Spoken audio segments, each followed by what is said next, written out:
Hello student, आज का हमारा टॉपिक है क्लॉक।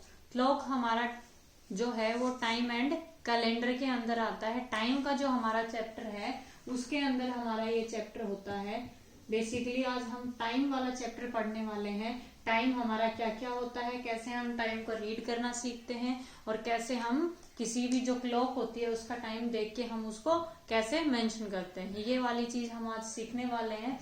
तो देखो बेटा, ये मैंने सबसे पहले आपके लिए क्लॉक बनाई है। इस क्लॉक में आज मैं आपको टाइम रीड करना, टाइम देखना आपको अच्छे से सिखाऊंगी कि ये हम कैसे निकालते हैं टाइम को। सबसे पहले तो हम कुछ बेसिक सी बातें होते हैं कैलेंडर के लिए, वो मैं बता देती हूँ आपको। सबसे पहले वो कई बार ये पूछता है कि how many days in a week. एक वीक होता है, उसमें कितने डेज होते हैं हमारे, तो ये सबको पता होता है ना कि 7 डेज होते हैं एक वीक में। और उसके बाद कहता है कि how many months in a year. तो 1 ईयर में हमारे कितने मंथ्स होते हैं बेटा? 12 मंथ्स होते हैं। ठीक है, कितने मंथ्स होते हैं? 12 मंथ्स होते हैं। ठीक है, और जिसमें हमारा फेब के अंदर हमारा क्या होता है? 28 डेज या फिर 29 डेज होते हैं। अब मैं आपको एक बात और बता देती हूँ कि जब हमारा फेब के अंदर 28 डेज होते हैं, वो हमारी क्या होती है? एक ऑर्डिनरी ईयर होती है। कौन सी ईयर होती है? ऑर्डिनरी ईयर होती है। ठीक है, और जब हमारा फेब के अंदर 29 डेज होते हैं, वो एक हमारी क्या होती है? Leap year. ठीक है, और ऑर्डिनरी ईयर के अंदर हमारे कितने डेज होते हैं बेटा? ऑर्डिनरी ईयर जो होती है उसमें हमारे 365 डेज होते हैं। ठीक है बेटा, और लीप ईयर के अंदर हमारे कितने डेज हो जाएंगे? क्योंकि इसमें अगर फेब में 29 डेज आएंगे तो एक डे क्या हो जाएगा? इसमें ज्यादा हो जाएगा। ठीक है, तो कितने हो जाएंगे यहाँ पे? 366 डेज हो जाएंगे यहाँ पे। क्लियर बेटा? ठीक है, अब मैं बताती हूँ ऑर्डिनरी ईयर। तो वैसे भी आपको पता चल गया होगा क्या होती है।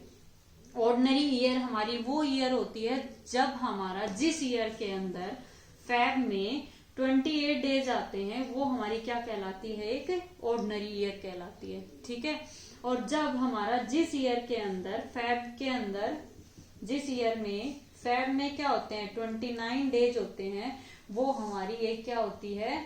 लीप ईयर होती है।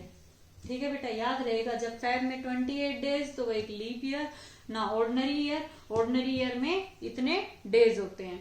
ठीक है, और जब हमारी फेब में 29 डेज होते हैं तो वो एक हमारी लीप ईयर होती है। और लीप ईयर में हमारे कितने डेज हो जाएंगे बेटा? 366 डेज हो जाएंगे। क्लियर बेटा?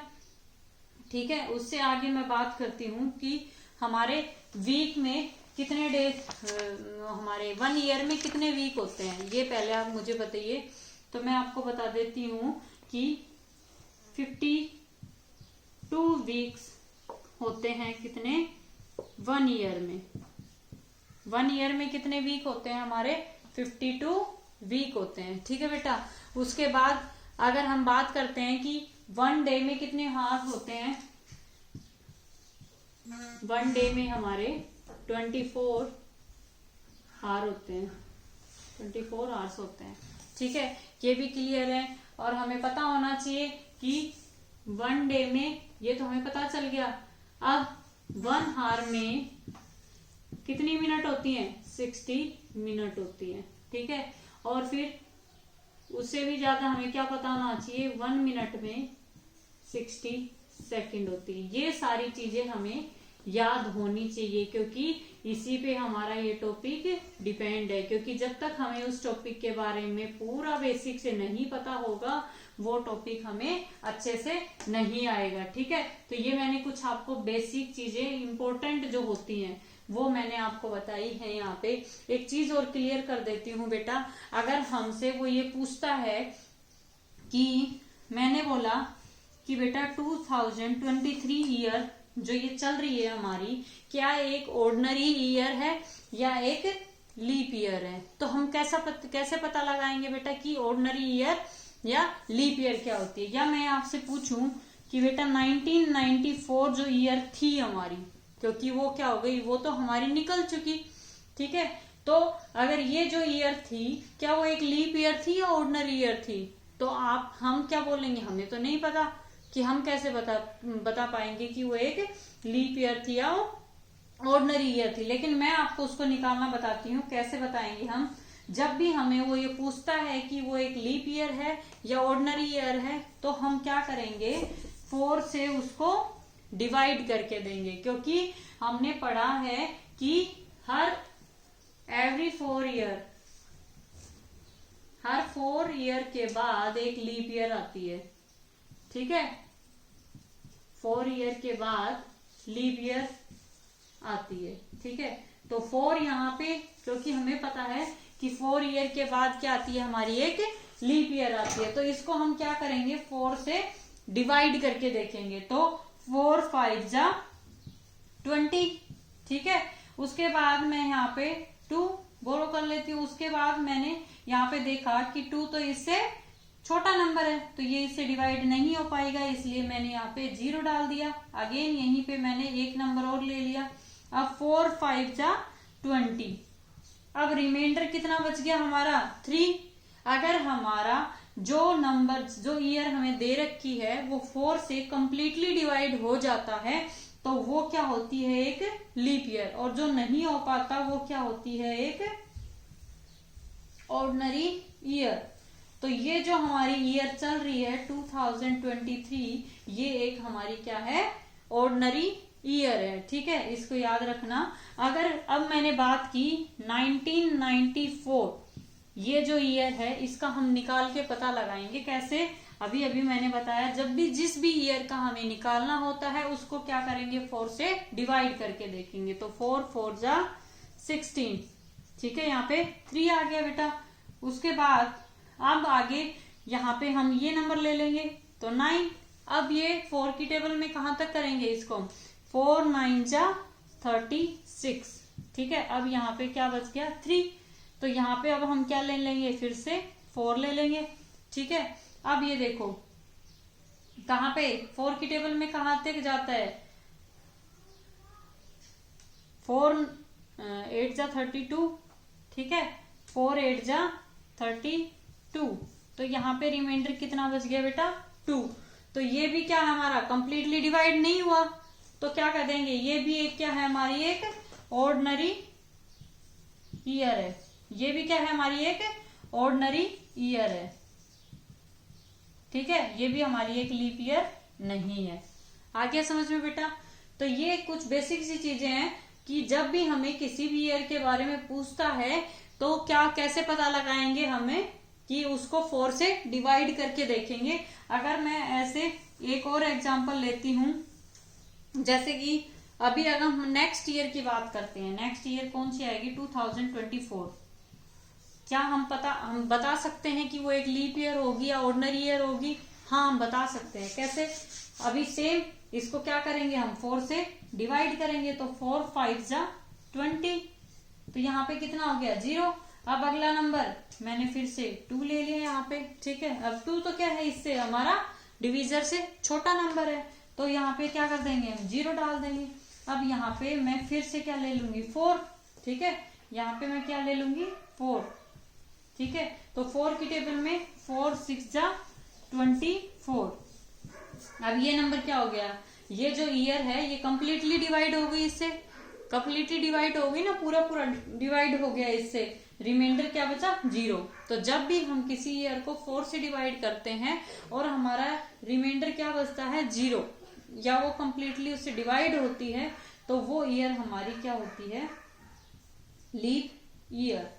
अब हम ये कह सकते हैं कि नेक्स्ट जो ईयर आएगी 2024, उसकी जो फेब होगी, फेब मंथ होगा उसका, उसमें कितने डेज होंगे, फेब मंथ में हमारे कितने डेज होंगे, उसमें 29 डेज होंगे उसके अंदर। हमने क्योंकि इसी फॉर्मूले से हमने पता लगा लिया। तो ये एक हमारा ऑर्डिनरी ईयर और लीप ईयर निकालने का हमारा एक फॉर्मूला होता है, जिससे हम इसको निकालते हैं। क्लियर बेटा? ठीक है, कोई डाउट नहीं होना चाहिए आपको। अब देखो हम बात कर रहे थे यहाँ पे किसकी, अब कैलेंडर का। आई थिंक सारी चीजें क्लियर हो गई हैं आपकी। ये चीजें हैं कुछ बेसिक सी जो आपको याद रखने की हैं, इम्पोर्टेंट जो हैं। अब देखो आगे बात है यहाँ पे क्लॉक की, ठीक है, टाइम की जो हम बात करेंगे। अब इसमें देखो हम कैसे टाइम देखते हैं कि हम टाइम को रीड कैसे करेंगे यहाँ पे। तो सबसे पहले हमारा होता है, आपको कुछ चीजें मेन जो है वो बता देती हूँ, कि जो हमारी मिनट हैंड होती है, मिनट हैंड जो होती है वो क्या होती है, हमारी लॉन्ग होती है। जो सुई मिनट हैंड, जिसको मिनट हैंड बोलते हैं, जो हमारी मिनट की सुई होती है वो बड़ी होती है, लॉन्ग होती है, ठीक है।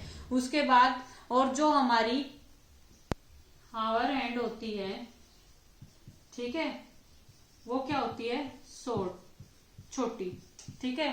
शॉर्टर देन हमारी minute hand, shorter than our minute hand, minute hand से छोटी होती है, ठीक है। तो मिनट हैंड हमारी क्या होती है, लॉन्ग होती है, और जो आवर हैंड होती है वो शॉर्ट होती है। ये तो हम सबको पता है, क्योंकि हमारे घर पे क्लॉक होती है, उसमें हम सब देखते हैं। जो छोटी सुई है वो क्लॉक जो हार की बताती है हमें, और जो लंबी सुई बड़ी होती है वो हमें मिनट शो करती है, ठीक है बेटा। अब टाइम निकालना, जब भी हम बात करते हैं कि जब हमारी मिनट हैंड 12 पे आ जाती है, तब हमारा टाइम क्या हो जाता है, वो टाइम ओ क्लॉक कहलाता है। जैसे कि अभी मैंने हावर हैंड तो यहाँ पे और मिनट हैंड मैंने ऐसे बनाई है, ठीक है। आप देख पा रहे हो हावर हैंड छोटी है, मिनट हैंड बड़ी है। तो मिनट हैंड कहाँ पे पहुंच गई, अब 12 पे, ठीक है। कहाँ पहुंच गई, 12 पे। तो ये क्या टाइम कहलाएगा हमारा, 3 o'clock। मतलब जब मिनट हैंड 12 पे पहुंच गई और हावर हैंड जिस नंबर के सामने होगी वो ही बजेगा हमारा, वो ही क्या होगा, ओ क्लॉक, ठीक है। अगर 3 के सामने है तो 3 o'clock। अगर ये हावर हैंड हमारी यहाँ पे सपोज कीजिए 8 की तरफ फेस है, तो क्या हो जाएगा यहाँ पे 8 o'clock। क्लियर है बेटा, ठीक है, यही होगा। उसके बाद अगला टाइम होता है जब हमारी मिनट हैंड क्या होती है, मिनट हैंड हमारी जब 3 पे आ जाती है, मिनट हैंड जब हमारी 3 नंबर पे आ जाती है, तो वो होता है हमारा क्वार्टर पास्ट। क्या कहलाता है वो टाइम, क्वार्टर पास्ट, ठीक है।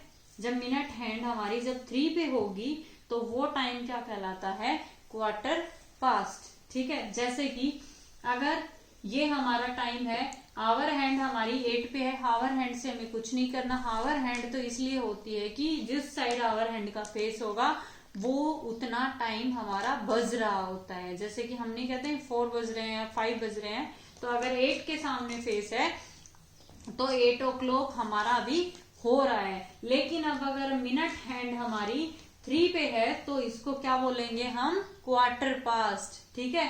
तो क्या लिखेंगे इस टाइम को, अब हम अगर हमसे कोई ये टाइम पूछता है तो क्या लिखेंगे, quarter past, quarter past to 8, quarter past to 8, ठीक है। क्वार्टर पास्ट 8 भी लिख सकते हैं हम इसको, क्या लिख सकते हैं, क्वार्टर पास्ट 8। इट मीन्स क्या हुआ कि जो 8 है उसका क्वार्टर पास्ट हो गया। फर्स्ट जो 15 मिनट होती हैं वो हमारा क्या होता है, क्वार्टर पास्ट। उसके बाद अगर मैं ये कहती हूं कि मिनट हैंड हमारी कहाँ आ जाएगी, 6 पे। जब मिनट हैंड हमारी कहाँ आ जाएगी, 6 पे, तो वो टाइम हमारा क्या कहलाता है, हाफ पास्ट। वो टाइम हमारा क्या कहलाता है, हाफ पास्ट। जब हमारी मिनट हैंड 6 पे आ जाती है तो वो टाइम हमारा क्या होता है, हाफ पास्ट। अगर ऐसे ही देखो ये सुई हमारी 8 पे है और ये मिनट हैंड हमारी कहाँ आ जाएगी, 6 पे। मिनट हैंड हमारी कहाँ आ जाएगी, 6 पे। तो इस टाइम को अब हम कैसे लिखेंगे, तो हम इसमें लिखेंगे इस टाइम को हाफ पास्ट 8। हाफ का मतलब आधा होता है, तो पास्ट मतलब जो चीज चली गई, गुजर चुका। तो इट मीन्स 8 जो बज रहा था उसका आधा समय चला गया। 8 o'clock तो कब था हमारा, 12 पे थी, जब 3 पे आ गया इट मीन्स क्या हो गया, उसका क्वार्टर पास्ट, मतलब फर्स्ट का 15 मिनट का टाइम होता है, फर्स्ट क्वार्टर, वो क्या हो गया, पास्ट हो गया, निकल गया।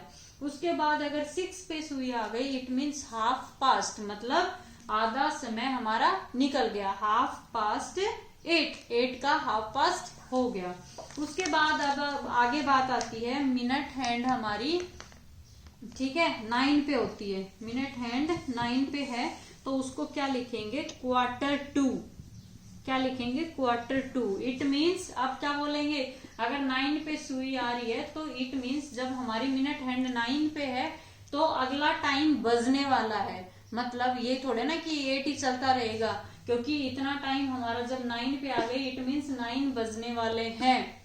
अभी 8 बज रहे थे ना, लेकिन अब जब मिनट हैंड हमारी 9 पे आ गई तो हम क्या बोलेंगे कि 9 बजने वाले हैं, या 9 बजने में 15 मिनट है, हम ऐसे बताते हैं 9 बजने में 10 मिनट है, हमेशा यही बोलते हैं, ठीक है। तो अब हम इसमें क्या लिखेंगे, क्वार्टर। और बेटा इसमें एक चीज और याद रखने वाली है, अभी अभी मैंने बोला था ना कि जब 9 पे आ जाएगी इट मीन्स 8 की बात नहीं करेंगे, अब हम 9 की बात करेंगे, क्योंकि 9 बजने वाला है। तो इसमें अभी तक हम 8 लिख रहे थे ना, यहाँ पे लिखेंगे Q2 ठीक है, मतलब अब 9 बजने वाले हैं, 15 लास्ट मिनट बची हैं 8 की, उसके बाद 9 बज जाएगा, 9 o'clock हो जाएगा हमारा। तो ये इंपॉर्टेंट चीजें हैं बेटा इसके अंदर, कि ये बजेगा तब हम इतना लिखेंगे इसके अंदर। क्लियर है बेटा? आई थिंक ये चीजें आपको क्लियर हो गई होगी। इससे रिलेटेड कुछ और चीजें हैं वो मैं आपको अगली वीडियो में बताऊंगी, क्योंकि इसको कंटिन्यू रखने से वीडियो और ज्यादा लंबी जा रही है। अगर आपको ये वीडियो अच्छे से, ये चैप्टर पूरा अच्छे से समझना है तो वीडियो को लास्ट तक जरूर देखना बेटा, तभी आपको पूरा अच्छे से ये चैप्टर समझ में आएगा। और जो मैंने स्टार्टिंग में बेसिक चीजें लिखवाई थी वो नोट जरूर कर लेना, ठीक है, और उनको रीड करना, अच्छे से लर्न कर लोगे तो कोई भी डाउट नहीं रहेगा इसके अंदर। और बेटा इन लास्ट, अगर आपको ये वीडियो अच्छी लगी है तो like share and subscribe my channel. Thank you.